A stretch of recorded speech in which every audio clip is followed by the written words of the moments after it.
Hey everyone. So I thought I would do something a little different for this post. I wanted to create a video and kind of read through the post a little bit and maybe even add some new insights. So, yeah, if you want to watch this video rather than reading it, that's perfect. So, here we go. I must not fear is the mind killer. Fear is the little death that brings total obliteration. I will face my fear. I will permit it to pass over me and through me. And when it has gone past, I will turn the inner eye to see its path. Where the fear has gone, there will be nothing. I will remain. Frank Herbert, dude. As I've been transitioning back to the US, I've noticed a quiet undercurrent of fear creeping in, not just for me, but for the people around me, along with uncertainty about change, the political and economic climate, work, and what comes next. Then the line from Dune. If you've never read it and you're into sci fi and philosophy, then read it. Came back to me. The Bene Gesserit Litany, a mental shield against chaos. So I decided to write about it. Fear, I realize, doesn't always present itself blazingly. Sometimes it hides in hesitation, in the tightening of the chest before a meeting, the blank stare before writing the first line, or the restless night before an interview. And when we're trying to learn, create, or adapt, fear can demolish everything, including our memory, focus, and performance. No matter or who you are or what you do, fear and stress hijack your learning systems and distort how you think, remember, and act. In today's edition, we'll look at what's really happening beneath the surface. Number one, the biology of fear and stress. Number two, how fear blocks learning. Three, overcoming fear and reclaiming focus. Four, fear, curiosity, and the learning paradox. Each section explores how fear rewires the brain and how you can rewrite the code. Section 1, the biology of fear and stress. Have you ever felt an intense fear when you weren't actually in danger, in physical danger? Maybe it was the pit in your stomach before a presentation, or the panic when you realized you might not be able to pay a bill on time. You weren't being chased by anything, but your mind acted like you were. That kind of fear comes from what psychologist Daniel Goleman calls the amygdala hijack, when the emotional brain takes over the rational one. But this reaction didn't start with Goleman. It's a survival mechanism built into our species from the beginning of humankind. Your brain still thinks you're being hunted by a tiger when you're really just trying to pass an exam or finish a report before the deadline. The same primitive circuitry that once saved our ancestors from those dangers backfires in modern life, flooding the system with panic when all we need is perspective.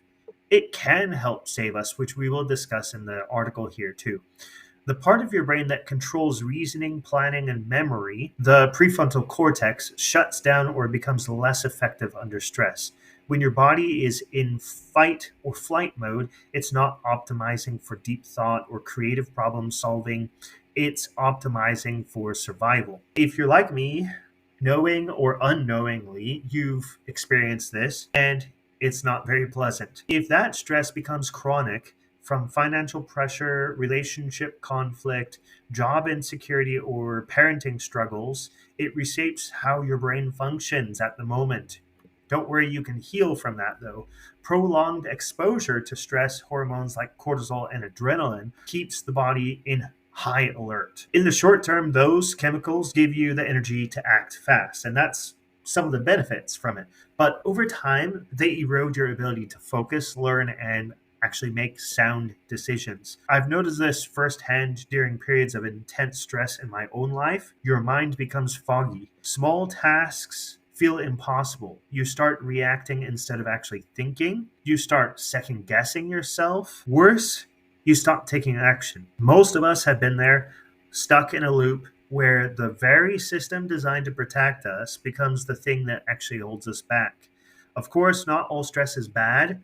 There's a term for the sweet spot where pressure sharpens focus rather than destroying it. This is called the Yerkes-Dodson law. It shows, and I included some links there where I got some of this information, so feel free and click through and check those out, but definitely read through the article. It shows that a moderate amount of stress can actually enhance performance by raising alertness and motivation, but too much and the curve drops sharply and your performance collapses under the weight of overload. So, while stress is part of being human, it's the intensity and duration that determine whether it fuels you or drains you. When fear dominates your internal chemistry, your learning systems go offline. In the next section, we'll dig deeper into how fear blocks learning, what actually happens when the amygdala hijack takes control, and how to start reclaiming the space in your mind that fear has occupied for too long. Let me take a quick drink real quick, and we'll get into section 2, how fear blocks learning. Coffee. If you have a hard time coping with stress, it begins to quietly sabotage your ability to learn. It narrows your attention span, keeps you stuck on the surface, and prevents your brain from processing information deeply enough to retain it. I've felt this firsthand. Again, moving internationally was one of the most enlightening experiences of my life. It's hard to believe that I spent 14 years in another country. Originally, I'm from Portland, Oregon. It's a beautiful place in the Pacific Northwest of America, surrounded by green forests, open skies. I thought moving back here after 14 years abroad would feel easy and feel like I'm at home. In many ways, I do feel very comfortable. I feel at home. The air feels cleaner. The quiet, more natural environment feels great. Life is closer to the rhythm I missed while I was living in Indonesia. But even comfort can come with its own kind of tension. After more than a decade abroad, returning home has felt a little bit foreign to me. It's what people call reverse culture shock. Prices are high, crazy high. Routines are different, although I fell into some of the same routines, but maybe I should change those up. And the pace of life takes some getting used to. I've had to relearn how to live in a place I thought I already knew as home. Back in Indonesia, life was simpler in some ways, comfortable, even easy, but over time I began to feel a bit stuck in a quiet rut. Here, things are new again. It's exciting. The possibilities are wider. I'm a citizen. I have fresh opportunities and I can adapt. But with that change comes the steady hum of fear and uncertainty of starting over, especially with political environment. But other than that, though, it's actually okay. Economy, okay, right? So we just have to adapt. And that's what inspired this post, actually. I realized that fear doesn't always come from danger. Sometimes it comes from growth. It does come from growth. And I don't want that fear to interfere with the next chapter of my life. I want to understand it, face it, use it to move forward. When fear becomes chronic, it does more than distract you, it rewires you. The brain begins to associate discomfort with danger. You start to avoid the very situations that could actually help you grow. Students avoid challenging material. Professionals hesitate to go after a promotion or a new role. Creators stop publishing because it's not ready yet, or they think that maybe no one is watching. That pattern of avoidance drains your emotional energy and chips away at confidence. The cruel irony of this is that every time you retreat from fear, your brain actually learns to avoid it altogether by staying in a safe place.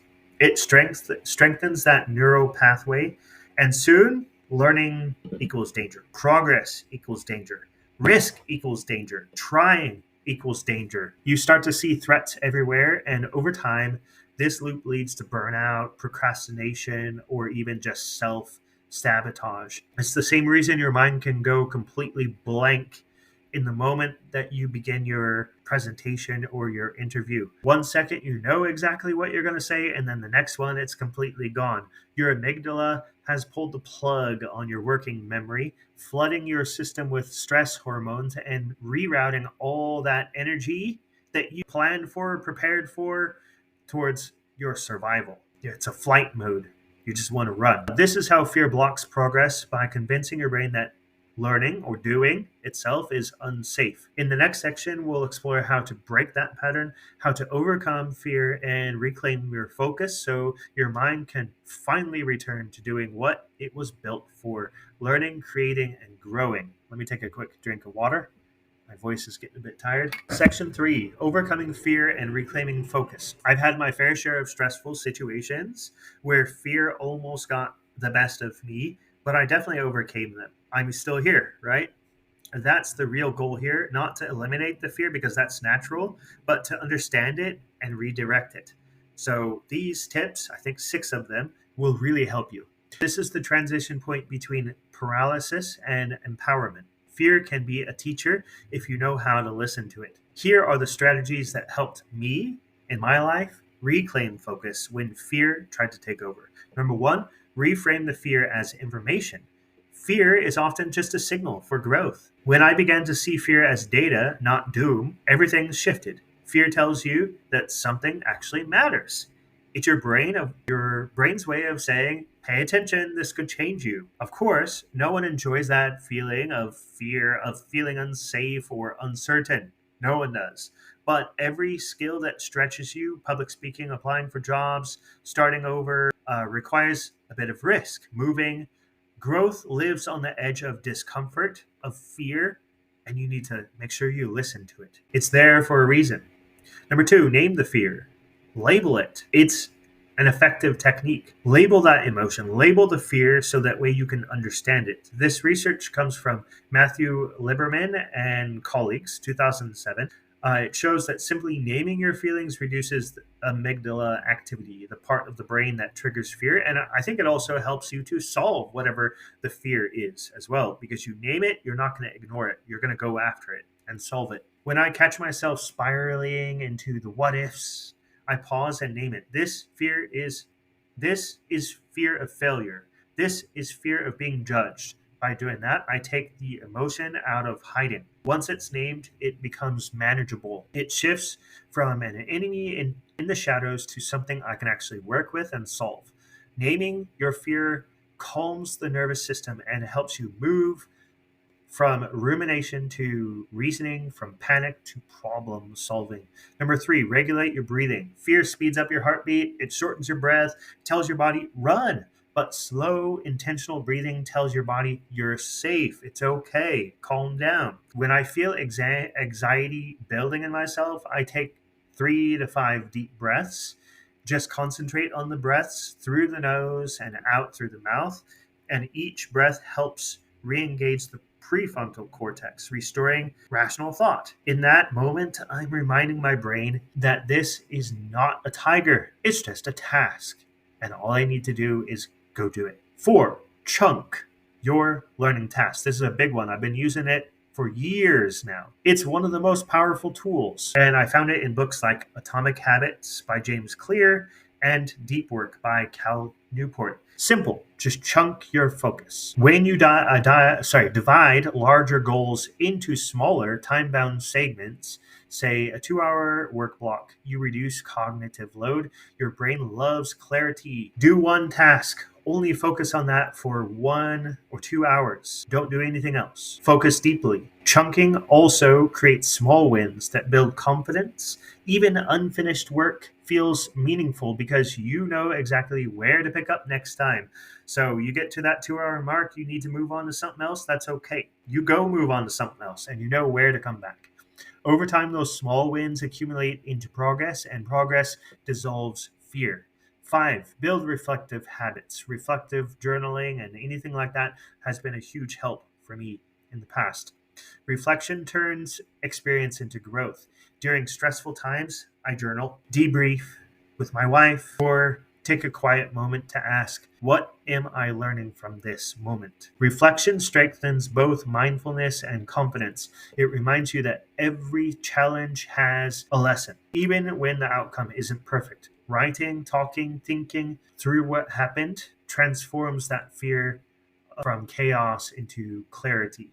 6, practice in low stakes environments. So finally, deliberate low stake practice helps you desynthesize that fear. If you're preparing for a test, take a mock exam.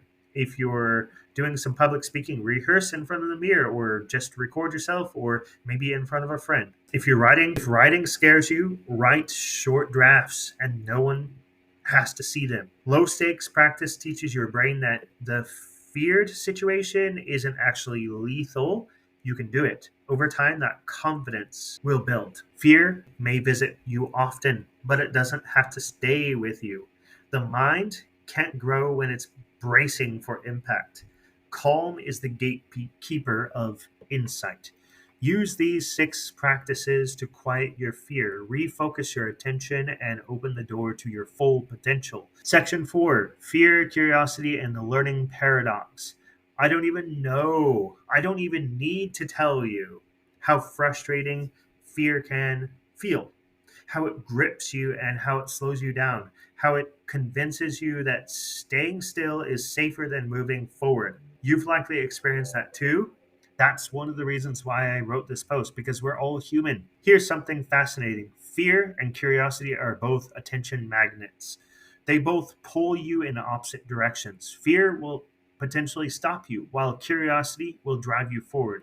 It opens you up. It invites exploration, play, discovery. Fear shuts you down. It narrows your focus until all you can see is what might go wrong, and then you stop. Fear takes over. It's like being trapped in a dark closet. You can't see the possibilities beyond those walls. The real trick is to actually transform that fear into curiosity, because curiosity is the engine of progress. When you feel that familiar fear rising, try shifting your inner question from what if I fail to what can I learn from this. That single shift changes everything. It keeps your brain engaged instead of defensive. I got to take a drink real quick. Okay, the science behind the shift. So studies on curiosity show that it activates the same reward system, particularly the ventral striatum. What am I saying here? And hippocampus. That fear tends to shut down. These brain regions are essential for motivation, learning, and memory. When fear takes over, those circuits just boom, out the door. You can read the article that I posted there. When curiosity takes over, they light up. It's a biological invitation to learn. This is also what Carol Dweck's mindset, her book, research reveals so clearly. People who adopt a growth mindset treat failure as feedback, not finality. They approach the challenges with curiosity rather than fear, asking, what can I improve? Instead of, what's wrong with me? The question that changes everything. Mindset is everything here. The next time you feel fear tightening its grip, pause and ask yourself, is my mind protecting or limiting me? And if it's limiting, then you need to ask yourself, how can I move forward? What can I learn from this? Which is the next question. If it's protecting you, thank it. That instinct once kept our ancestors alive. But if it's limiting you, it's time to move forward anyway and ask yourself, what can I learn from this? Because that question turns fear into fuel. It transforms paralysis into progress. When curiosity takes the wheel, your brain reopens the pathways that fear had closed. Learning feels lighter again.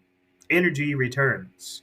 Growth becomes possible. In the end, when fear passes, growth begins. As we come to a close, I keep returning to Frank Herbert's timeless words, I must not fear. Fear is the mind killer. Fear is the little death that brings total obliteration. I will face my fear. I will permit it to pass over me and through me.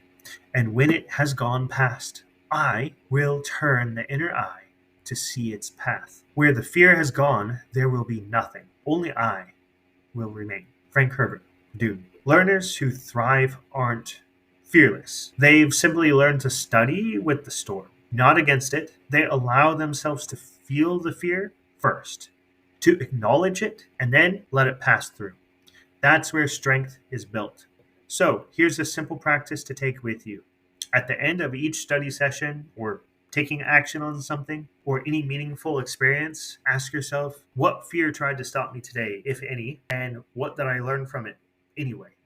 If you continued or if you let it stop you, what did you learn from it? how can you do better next time? It's a grounding question, and that reminds you that growth isn't absence of fear. It's the ability to keep learning in spite of it. If you found something valuable from my post here, I'd love for you to stay connected with Learning to Learn Well and me, Matt Hutson.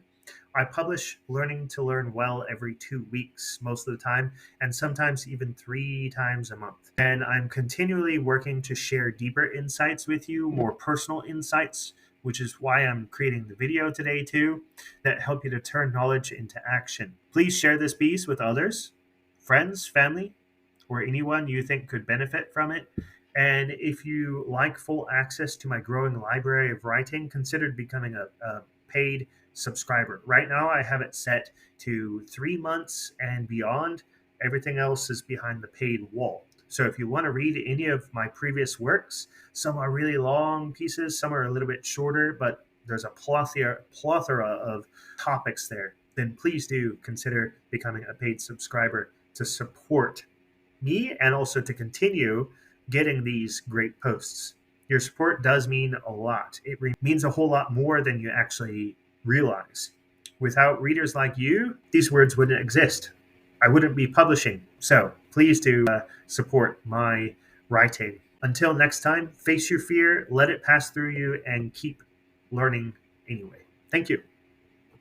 See you next time.